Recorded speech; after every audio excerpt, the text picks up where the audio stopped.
Hello, in this video I'll show you how to change a rear shock absorber spring on any motocross or enduro motorcycle the fastest and simplest way. First, unscrew two nuts, which is spring tension nuts, upper unscrew fully.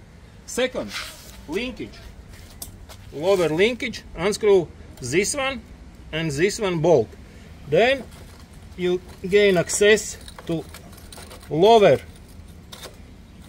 circlip, or if it is Kayaba, there is a bit different fitting like this. Remove this fitting, then spring must remove easily. In case if it not removing, then move a bit